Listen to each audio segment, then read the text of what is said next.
We are in our seventh week on this series called UnHindered, and we're going to fast forward to today. The idea that the church today is still unhindered and how God is working. And I'm excited to introduce you to a friend of mine, Martin Welker. Martin has produced a book about his life story, and I'm excited for him to share that story with you. It's amazing how, in his own story, he talks about growing up in the church, thanks to the faithfulness of his parents. And in particular, I've had the pleasure of knowing his dad, Jim Welker, for the last 8-9 years since we've gotten connected. And just the encouragement that Jim has been. And so I'm excited that Martin can leverage all that his story is about. And so with no further ado, let's go to my conversation with Martin Welker. So I'm grateful to welcome Martin Welker. We're talking about this tome of his. I just shared with him, I think it's as big as Alexis de Tocqueville's Democracy in America, but you said it was actually of biblical proportions. Is that right? Yeah. And I will. My son ordered it on Kindle, and they actually give an estimated reading time, which surprised Okay. me. He said the reading time was 12 hours, which I thought, hey, that's pretty fast reading, I thought, but Okay. Okay. shorter than Anna Karenina, so that's good. Yeah, excellent. Well, tell us a little bit about yourself. I've got the pleasure to get to know you. Folks here know about your father, Jim, and some actually can remember him when he was a boy here ages ago, and here you are now, sort of next generation. So I'm grateful to welcome you in. But tell us a little about you and just what we need to know. Sure. Well, my dad grew up in Mansfield, his hometown. He remained in Ohio, and Springfield, Ohio became my hometown. And I'm a Buckeye, went to Ohio State, and I went into the Army ROTC at Ohio State. One of my goals in life was I wanted to serve the country in the military. And so a good part of my life, I'd say I had two careers in my life. The first career was as an Army officer. And as the military will do, moved me around quite a bit, a lot of experiences. I consider myself fortunate. I was able to participate in two wars, separate wars, and in combat, no less. And those were key to my life. Some of those 2.5 miracles that I discuss in the book occurred during wartime environments, although not all of them. Of course, got married and had a couple kids. My kids still live in Dayton, Ohio. My wife and I live in Illinois, but just outside of St. Louis, at the moment, about 6-hour drive to visit our kids and grandkids. I was raised a Christian in Presbyterian churches, most part. That's where my dad's connection with your church. It was key to my childhood family's religious experience, and we I guess tended church religiously. I remember every Sunday and praying before every dinner. My dad, Jim, praying. But early on, when still rather young, before a teenager, I began to have doubts. I have a questioning, analytical way about me. So I had doubts if there was a God. A lot of it to do with science. At a young age, I read Darwin's Origin of Species, probably too young to really understand it, but the whole evolution thing. And I think that's probably the case with a lot of people. I thought, well, if evolution brought us here, is there really a God? I haven't seen God, haven't heard God. Grew up, got a little older. I was about a 15-year-old teenager in our Presbyterian church in Springfield. And the kids my age the pastor was taking us through a program to teach us about the Bible and the beliefs of Christianity and Presbyterian church. And at the end of which we were to go before the church and become members. And I had to finally lay it on the line and meet with them and said, I can't honestly go become a member. I can't honestly say I believe in God. This is too important a thing for me to lie about. And this is key to why I wrote the book. And I explained why I felt that way. Science, what I was learning in school, evolution, what I have not experienced seeing God. And he had no real response. And I was kind of disappointed. I was hoping he would convince me otherwise. But I dropped out of the program. And that's why I wrote this book. Later on in my life, I became a Christian, I found that there was real solid evidence for believing in Christ and God. And so I accepted Christ much later at age 38. I was already married, had kids, um, but and then uh, the miracle situation, my two and a half miracles, some actually kind of occurred before that, but after I accepted Christ, they just came pouring in. Um, I kind of wonder, a lot of people, maybe everybody has miracle, if they look for them, if they are open to that possibility. But so in my book, I write about the miracle, why I believe, what the good evidence is for belief, and then the miracles that came. Hopefully, I did that in a way to show how amazing these miracles are. One chapter in my book, I'm really down on a lot of people's concept and use of the term miracle. I think it's overused. To me, a miracle really has to be something that pretty much only God could have done. It can't be something that happens in the natural world. So I'm strict to what I consider to be a miracle to be. My two miracles, I think, are no doubt even an atheist reading this book, and that's who I'm appealing to in the book, skeptics and atheists. I think if they read it and are honest with themselves, they would have to come away thinking, yes, that is a miracle. So let me ask you that. So let me sort of the end in mind, as people read this book, and it's available on Amazon, people can download it as a Kindle, or they can actually buy a physical copy. What do you hope people take away after having read your book?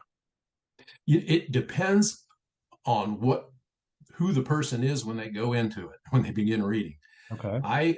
I hope that pastors will buy this book, read it, and like the pastor that I hoped would have convinced me to believe in God when I was a youngster, they'll have the book available, have read it, and say, so when they're approached by a skeptic or agnostic atheist, they'll can reach behind them off the shelf, pull off this book, and said, "You really need to read this. Don't let it intimidate you." The link, and there's some interesting war things in there, and hopefully that will be a tool to bring people to Christ. Now, some Christian church members, maybe they have doubts. I think that's pretty common now and then. So I'm hoping my explanation, the reasons for belief, and my miracles can help those to be more solid in their belief. And maybe those folks, maybe they have that uncle or somebody that they meet up at Christmas or Thanksgiving and always argues about the existence of God with them. Maybe they can cut a deal with that person and say, "Hey, try reading this book. You do that, I'll mow your yard," or something like that. And that might be a form of evangelism. Sure.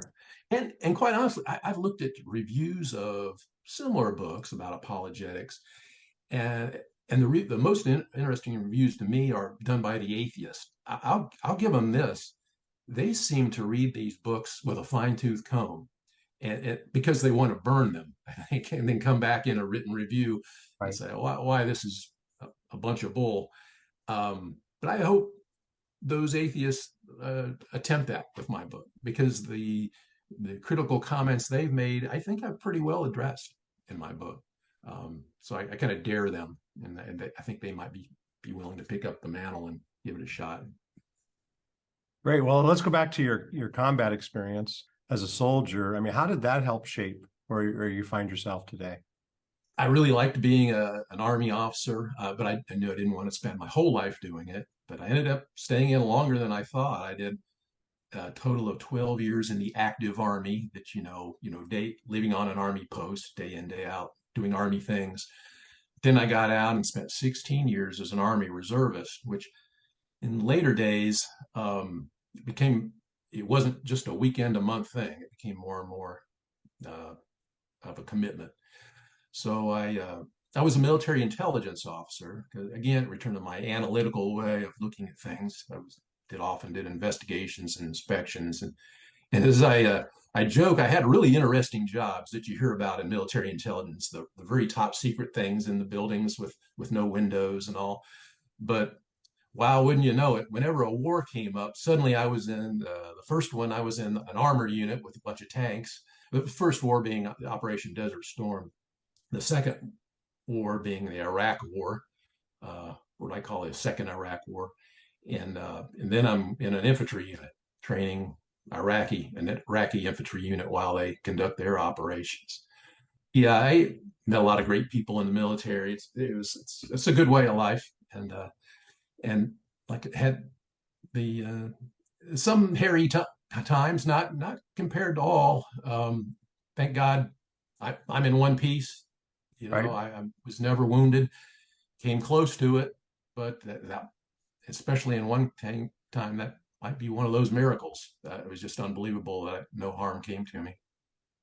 Right. Well, let's talk about the miracles. So the title of the book is Two and a Half Miracles.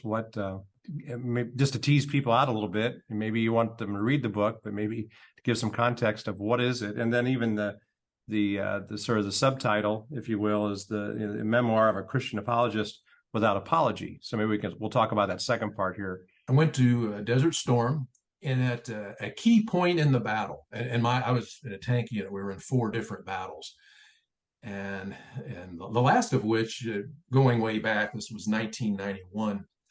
We were against the final goal was to take on Saddam Hussein's elite Republican Guard force with the best Soviet tanks that were available, and we weren't sure how we'd do. But anyway, we did really well. So at a key point in the battle, we just won. The war was coming to an end. We were all ecstatic because for months for the buildup, I was stationed in Germany before then. I was loaded up everything on ships and flew down there, meet up with our tanks and trained and whatnot. You and your family are always worried, like, how's this going to work out? Our last war had been, I don't know, 15 years prior, Vietnam. So we didn't have war veterans in our unit, whereas the Iraqi forces, they've been fighting Iran for quite some time, and they had veterans. Now, we looking back, it looks like, oh, no problem, but we didn't know that going in. And so anyway, at the end of the war, a key moment at a key location, God spoke to me, just just like that. I'm not sure whether I should tell you what he said, but he just got one sentence. I had no doubt about it, and it was like, wow. And I didn't know how to take it. There was no one around me that could hear it as well. But I thought that is something. I don't know. Oh, I let me just throw back when I did not accept Christ as a this is important. As a teenager, I did begin praying nightly, every night, for God, please show me that you exist. I want to believe in you, but I need proof. I considered myself, and still do, a doubting Thomas. I know we're supposed to come through faith. That's what Jesus wants, but I wasn't cut out that way. I needed proof. So I've been praying for all those years. And let's see, I was about 31 years old when God spoke to me. He told me something that would happen in the future. It wasn't just, hey, Martin, I'm here. That would have been okay. But he told me something that would happen that was totally almost impossible. Like, how could that possibly happen? Many years later, and in fact, my second miracle happens after that. But many years later, that first beginning of the first miracle where God speaks to me, it comes to fruition in an amazing way. And I won't say exactly, but it is like, and that happens. And I said, my gosh, I can't believe it. So that's the first miracle. These miracles, they're not a list like a bullet list, like this happened and this happened. They take some context, and that's in the Right. book. I have to explain Right. what makes them so miraculously. The second miracle, God showed that he knew me, uh, my interest. I'm an outdoor guy. With my dad in Ohio, we grew up hunting, fishing. We even went trapping, do all that stuff, and so many more. Bike riding, hiking. I have a tiny sailboat I take out. But I've always been interested in nature. When I went to Ohio State, I first major was wildlife biology or animal science. I wanted to be one of those guys like you'd see on TV shows that tranquilize a moose and put a Right. tracking collar on them, and wrestle them to the ground, and then follow them and So God showed the second miracle, as odd as it sounds, he showed that I was not right with him by having one of his creation come enter my life, and that was snakes. I I'm not really afraid of snakes. They're not my favorite of God's animals, but they appeared again and again in my life Mm. in such unlikely situations. And when I accepted Christ, he let me know again with a snake, an incident that the whole and the guys of the Holy Spirit, I suppose, let me know that things have changed, Mm. and I felt it about the Holy Spirit when I decided, yeah, I now believe in God. I'm going to church next Sunday, and I'm going to go at that altar call. I was a Baptist church we were attending at the time. I was going to go to God, and it was just like mere days before that. The snake entered my life again, um, and how the snake entered, what happened to that snake, I'm sure was a miracle. And there are other instances, and I admit in my book, okay, some of you might not buy this snake thing as being miraculous, but I continue with other incidents with snakes in my life that they were always used as a harbinger of something bad that was about to happen. Until later, I think through prayer, yeah, I told God, I'm tired of these snakes. Whenever it got to the point, whenever I'd see one, something bad was about to happen to me or a family member. Right. It was like clockwork. And Mm. and I finally, I don't know why it took so long. I prayed, God, please, I just want a snake to be a snake. I don't like worrying. For instance, I would see a snake in a situation and I think, oh, in 2 days, I'm taking a business trip and flying an airplane and not have to worry. And the miracle, he took care of that and showed me how he took care of that. We can talk about, what are the challenges? So here you've got this life story, and all of us, if we would take a moment, the truth is we all have a story to tell. But the pursuit that you took, and I've known you for a couple of years now, as you've been in this pursuit, how do you do this, and how do you find a publisher, and then finally, how do you get it to be in print, and just all the things you've leaned into. And so, just talk a little bit about that, because I think as we talk about trying to be a faithful follower of Jesus, we're all called to be, as I said, as we were talking before we started recording, as we've looked at this series called Unhindered, and how Jesus, leaves, with the ascension, but before he goes, he reminds us that we sort of have a task with the Great Commission as we go along, so to speak, that we're supposed to, bring the gospel. We're supposed to teach people about Jesus and then baptize them into the faith. And so, okay, make it really practical and granular here. It's like, okay, you have this pursuit story to tell that you really think others need to know. And so just talk a little bit about what is that, what are the challenges of being an author, of bringing your story to print? Yeah. Well, I tell you, speaking of challenges, there's one I want to mention, but probably is that I loved reading as a kid. Um, so I thought I was a good reader. But in grade school, I remember a notice was given to my parents saying, your little Martin is what we call a slow reader. Oh, Like where you read something a certain amount of time, answer questions, I would fail those tests, I suppose. And I even thought, how can this be? I spend so much of the day reading books. So I love books. Always wonder if I could write one, but that would kind of indicate, well, Martin, maybe you can't. And through this whole process, I'd always struggled with I think it was Paul that says that we're made, God makes us strong through our weakness, mm-hmm. something to that effect. So I was weak in maybe understanding the written word and whatnot, but yet I was made strong by being able to write this book. Um, so I had my military experiences, the uh, the miracles, and I began to think way back, like, wow, this is something and I knew as a Christian you should evangelize, spread the word. I said, and I gradually realized I think God has given me these things so I can tell others.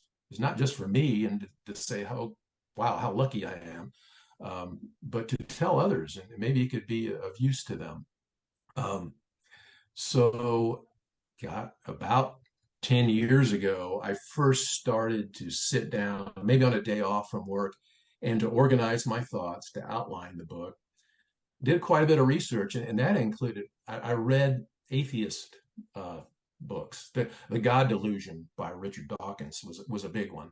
I wanted to know what they. I already knew, having been an agnostic, what why I didn't believe in the past. I wanted to see what the best of the best, so to speak, among the atheists, what they thought, and address those.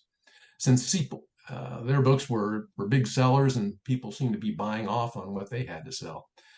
Um, so I worked on it here and there, but I retired 4 years ago, at age 60.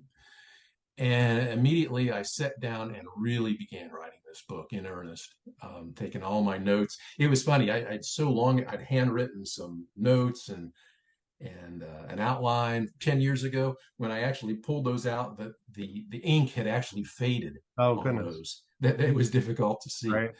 So it became my job after retirement. For 3 years, I really hit it hard writing this book. Um, so about a year ago from today, I was finally considered myself done. I proofread it, given it to some proofreaders even. And then, wow, and I can get back and relax. Little did I know that the challenges of just getting a book published, it was really difficult. I thought the hard part was over. I I attended some writers group meetings, Right. other people, so some who just hoped to write someday. Others had actually written books, so I learned from them. And and a lot of people nowadays end up self-publishing. In the end, that's what I did. But I started at the top, the big name publishing houses, because I want this book to be read by as many people as possible. And the big publishing houses, they help advertise your book. So they know how to do that better than I do. Um, but they weren't interested. A few would reply back saying, well, people really aren't really into the religious thing at this time. And uh, so then I went with there's a religious publishing houses, and that didn't go so well either. I don't know. I got some that was disconcerting. Some said, "Well, if give us this money up top, we'll make it." I forget what they call heritage or something like that. They'll print off so many copies that you can have and sell on your own. And finally, I met a pastor. Let's see, through the writing group, met a Christian lady whose daughter wrote a book with help from a local pastor. Mike Owens is his name in the East St. Louis area. And I got in touch with him, and my book he had written a few books, self-published on Amazon, gone in. He knew the software and how to enter both. There's the inside of the book that you read, but also the cover and the art and all that. So for a fee, and a very reasonable one, he was able to do all that stuff that it would have taken me much longer to work through after many mistakes. And he was very good. He read portions of my book. He felt strongly about it too, which I was really happy. I was always concerned. Okay, I like this book, but will pastors think as well? This is a little controversial. Maybe I have a different aspect that doesn't pass their belief. And that process took maybe 5 months.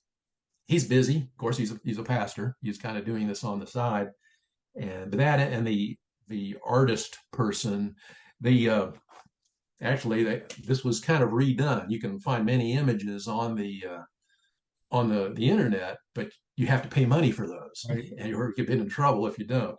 So I gave her the concept, and she came up with that, and we've been happy with it. And you go back and forth, and look at the book. Well, no, you put too many spaces here. I didn't want that. I prefer this type of bullet, Right. this type of font, and Right. so that was the process. Yeah. Got it. Well, go back to that image on the front. Unpack a little bit. Why that particular image? What was it that captured in your mind how that communicates the title and what the book's about? Yeah, well, thanks for asking. In reading and going to writers group meetings, they said, have the cover image be something to do with what your book's about. And generally, what this is Saint George slaying the dragon, which is a myth, out of it, but it's an interesting story and an interesting image. And there is a definite connection to me and my, as I mentioned, with snakes. The that were a symbol of evil, like that serpent. And I intentionally had this dragon be as much serpent-like as possible. Um, and I'll throw it again. I mentioned the snake. Satan is known as various form as that old serpent and Right. the deceiver to Adam and Eve, and in the in Revelation, and sin again is Jesus returned to the Pharisees and Sadducees as vipers, I believe is what he said. Right. Yep. So what that is, so it shows slaying this sin in my life, which happened. And I will throw out the reason the horse is white, that it has some reference to what happens in my life too. But I really I wanted a cross to really show up well. So I wanted as much black and white, kind of a stark black and white, but then have that bright cross. Reminds me, as I look at it there, also my subtitle, The Memoir of a Christian Apologist Right. Without Apology. I have a hard edge to my belief. I know Christians were supposed to be loving to everybody and all that. I consider myself a Christian apologist because I looked through all the information that they had come to accept Christ. But I got to admit, I get a little tired maybe of the atheist and their attacks against Christianity. And I think with them, and I explain in my book, it's not so much they just think differently. I think on the inside they actually do believe in God, but there's some anger there, and it comes from different sources, and that anger comes out in their comments as they debate or argue with Christians. So I kind of bring it back at them, and in a nice way. I try to be kind of fun, and I intend to be humorous without apology. Like, I'm not apologizing about this. I'm Right. not going to back down. Just to sort of pull the thoughts together, I mean, just your whole story of where, you talk about how growing up in the church and at some point coming to a point of faith or being, asked that question, joining the church as we would do in our tradition, and sort of going through confirmation, if it was at that time, of, what the doctrines are of the church. And I think especially living today, I think a lot of people are struggling with just the reality of church and church hurt and just all sorts of things, that it's just such a messy time. And so when you look at sort of the helicopter view, or sometimes even it's we have to go a little higher up, maybe the 30,000-foot view, to look at your life as a timeline of just how God worked. What would be your advice, or what would be your counsel to someone who's struggling with their faith? Because I think your story reminds me of the story of Joseph in some regards. It takes 40 years for him to really find his place. Yours wasn't quite that long, but the idea of being introduced into, and I think even being able to question. I think, Christianity at a point years ago was we don't question any of it. But I think today, even the idea that our faith is a reasonable faith, it's a historical faith, it's a faith that we can defend, even your term apology. I mean, it's not making an apology in the sense of I'm sorry, but it's really saying, no, there is a reasonableness to our faith. And if you lean into that, you can eventually, and I'm going to guess even the idea of having gone through, 2 different deployments in active war. I mean, they talk about foxhole conversions, right? How those things can challenge you in a whole way. But how cool is all of that? And I guess really the idea is in our conversation here, as we think about the work of the Holy Spirit, and to be reminded too, and just to set the context, is that word unhindered that I'm using in the series comes from the very last words of the book of Acts. And we find Paul, who's just not too long after those words are penned about his life, is going to be put to death.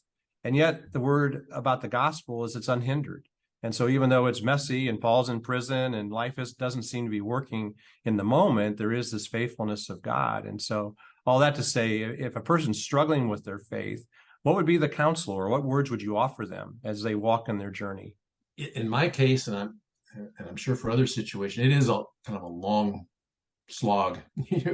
Going through life that maybe you don't understand it till later on, and you look back and the pieces all seem to fit, although you didn't know it at the time. I jokingly say in my book, use my experience. I've gone through all this, and I've made it easy for you, reader. Read what I've done. My Right.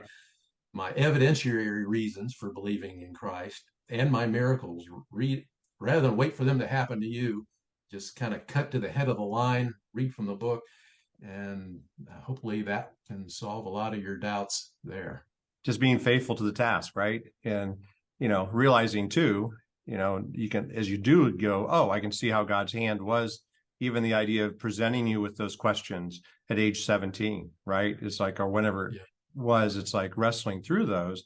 But I also think it's about God's faithfulness. And then again, as the book lays out, just how God, showed up in so many different ways. And I couldn't help but think when you talked about snakes, you and Indiana Jones, right? It's like, really, of all the things, it has to be snakes. and yet the great metaphor that is, and even in the most recent, I've seen the 5th edition of Indiana Jones, but there's actually that storyline continues through, because I think we need to be reminded that there's always something that's in our life that God takes us back through, and he wants us to trust him. And that idea, I think I really love the idea that your hands are open and invite people into that conversation. So I'm grateful. I'm grateful to the fact that you've been faithful to writing the book, and I'm grateful too for our time together here. We're just unpack it a little bit more. And truth is, there's all sorts of other questions I have, and maybe that we can have another dialogue in the days ahead, because just thinking about the scientific evidence about our religious understanding, our faith understanding. Again, the idea that our faith is reasonable, that how we think about those things. So yeah, any final thoughts? You remind me of one thing. I mentioned that I continued to pray every night until I accepted Christ, and of course beyond. But also, so if someone has doubts, not sure if they should really believe this Christian stuff or not, I went to church, still go to church. I mean, and to learn. And in my Sunday school classes, I admit I have doubts. And I had a family, and we went to church, mostly because of my parents. It was the family thing to do. Sure. You take your kids and your wife, and you all go to church as a family. And so anybody should do that. Thank you. Thanks for being faithful. Thanks for your friendship. Thanks for allowing this conversation today, making time for it. And I'm excited for what the book can produce. And we invite people to go to Amazon.com. You can find the book there. Just search for Martin Welker. I'll put a link here in the sermon notes and in the worship notes if folks want to find it. And hopefully they'll enjoy it, and leave a review, right? If they do read it. Oh, please. I didn't. That's another thing I learned. I assumed they would become swamping in, but that reviews help. Good or bad. I owe you one. I read it as on the USB drive, and I actually want to sit down and crack the book itself. I've looked through a few of the pages. I appreciate the photos you included. So just to give, a face to the name. And so thank you.